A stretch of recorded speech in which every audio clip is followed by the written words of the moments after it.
Hello, beautiful community. We're going to do something slightly weird, and that's take a look at Sam Harris talking about Elon Musk's intellectual lostness and harmfulness, and Elon Musk's algorithmic self-capture. Some of us are captured by algorithms, but Elon Musk's bought an algorithm and captured himself in it. Now, that's a weird conversation for me because 20 years ago, I would have felt about Sam, and Sam and I have never communicated, as someone who's in a very different space to me because I had critical views of Sam's approach to important issues, including his writings on morality. But what's weird is that even though I haven't changed any views, and Sam hasn't changed many views at all either, he feels like a kind of ethical brother to me in the public space. And that's because these differences that I had with him are now, in some respects, relatively minor compared to the algorithmic and epistemological calamity occurring around us. And that's largely a product of the fact that Sam Harris has had not the integrity, but the stability to not move in the face of algorithmic pressures and algorithmic drifts. It's been easier for him because he predated the whole shebang. But looking around at figures like Jordan Peterson, you are seeing apocalyptic algorithm capture.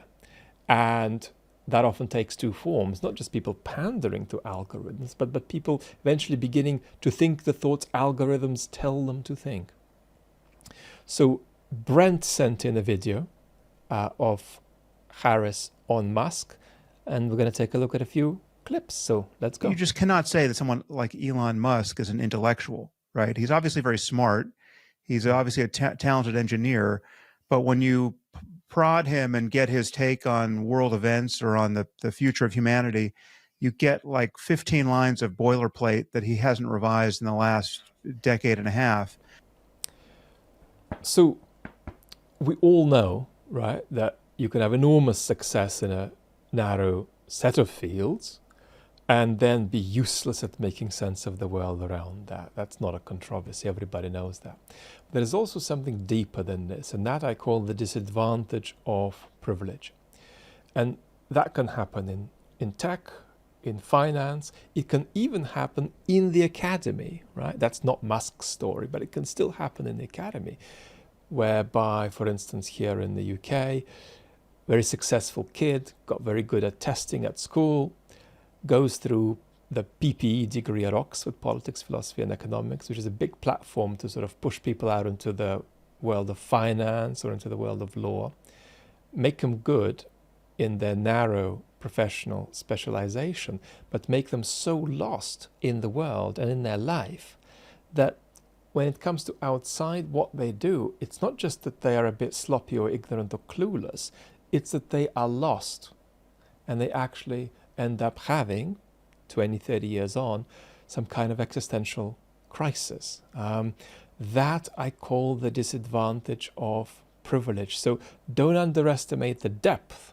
right, of how far it's possible to be not just ignorant about the world, but lost in it, despite having extraordinary skills and expertise in a very narrow area. And so when I look at Musk, I look at somebody who is in this ancient Greek sense, if you like, extraordinarily poorly educated and consequently lost in the world for all of his extraordinary success. Let's listen more. Talking about somebody who never internalized anything as a standard of ethical or intellectual integrity, apart from what just got hammered into him as during his adventures in tech. So something physical and sort of visceral needs to be said here. I communicate with you as a very minor public intellectual with an enormous sense of the weightless weight of responsibility. Weightless because it's a privilege to hold that weight and it sort of floats somewhere here, which means not only that, even when I speak very simply, especially on the main channel, there are so many layers, not just of thought, but of filtration of ethical adequacy and responsibility behind what I say, right? And that's what makes a public intellectual who is, worth a couple of cents. And you have folks in tech, in the intellectual dark web, which no longer exists, in finance, Silicon Valley, who kind of operate as public intellectuals some of the time. They express views about all the important issues in the world. But they are toddlers reaching for tools they've never held in their life. And the problem with that, again, isn't epistemic, it's ethical, right? It's an extraordinary disrespect to push this stuff out into you, right? In a kind of infantilized, lackadaisical way, because that stuff is going inside your tummy. And you're going to wake up tomorrow either feeling good or bad about it having been put in your tummy, right? And so that responsibility that Sam Harris is talking about isn't simply a matter of being good at getting the world right. It's also a matter of being remotely ethically decent in the contribution you make to the informational environment. Let's listen a bit more. With a lot of these guys, you have people whose formative experience intellectually was their first encounter with Ayn Rand and science fiction. They're self-taught in basically everything other than, in some cases, computer science and maybe in Elon's case, engineering. Even there, I think he's largely self-taught. And a lot of these guys show all the scars of being autodidacts. This is a really important point. And what you feel often if you think that there are only 4 ways to play a particular note at a piano, not this piano, whereas in fact there are 200, but you just don't know about the other 196. What you feel is free, because you don't know about the rest, and you feel you've made the best choice of the 4. But what you actually are isn't free, but intellectually and aesthetically alone. There is a tendency to think, well, I don't need Kant or Aristotle or Shakespeare. I can think this through myself. But you can't, because what you will actually have happening in you is that you will be operating with cheap fragments of Shakespeare, Kant, and Aristotle that the culture has inserted into you without even realizing that's what's happening. So when you ignore Kant, Aristotle, and Shakespeare, you're not free from them. You are, in fact, likely to robotically recite cheap versions of that without even knowing that that's what's happening to you. So that lack of wherewithal can often feel like freedom, and definitely feels like freedom if you're expressing that lack of wherewithal while backed up by enormous political and financial power. It can feel like freedom. But in fact, you're not free. You're extraordinarily alone and unable to speak for yourself. Let's listen on. Now, and in his case, perhaps more conspicuously than any other, we're seeing the total derangement of a personality based on social media addiction. He thinks he's doing a service to humanity by boosting to 200 million followers obvious lies and conspiracy theories. I think what's really right and important about that is that Musk is a sort of Disney-fied intensification of a problem of algorithmic drift in our culture that affects us all, right?